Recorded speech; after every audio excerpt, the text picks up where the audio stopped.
Bonjour à tous, bienvenue dans le Live TV Finance, ravi de vous retrouver pour une nouvelle matinale. J'espère que vous êtes en forme ce matin pour nous accompagner. Au programme de ce mardi 29 octobre, dans quelques instants, nous accueillerons Valentine Claire, directrice associée de Champagne Charles Légende, une marque qui, vous le verrez, propose des recettes naturelles avec moins de sucre et moins de sulfite.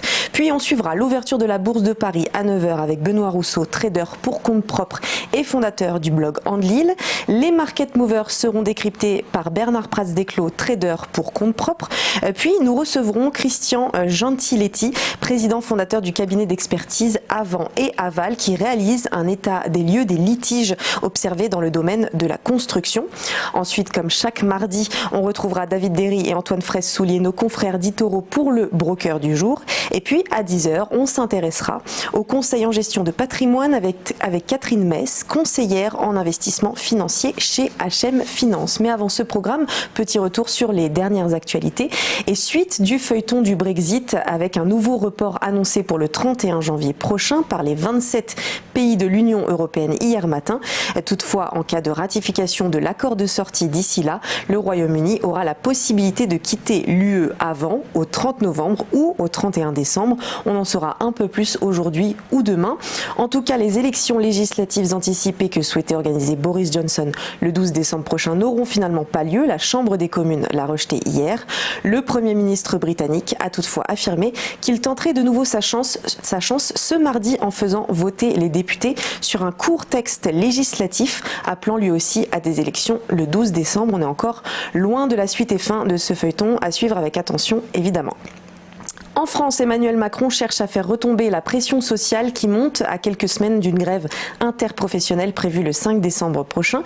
Il joue la carte de l'empathie et de la compréhension, notamment pour les salariés d'EDF, de la RATP ou de la SNCF, âgés de 48 ou 50 ans et qui protestent contre la réforme des retraites qui se profile en 2020.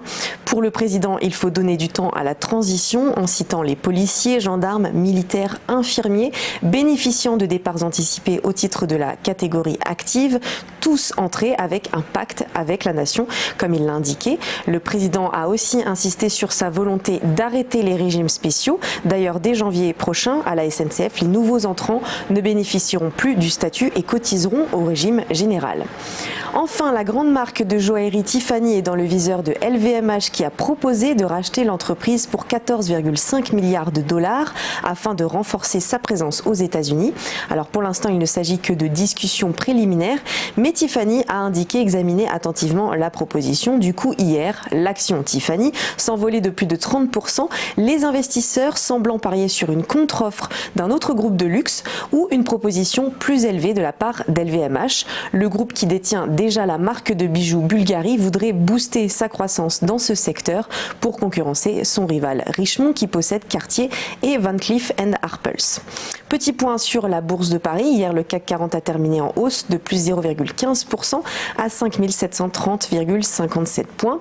Et puis de manière générale, tout était dans le vert. Hier, le Nikkei a gagné plus 0,47% à 22 974,13 points, plus 1,01% pour le Nasdaq à 8 325,99 points.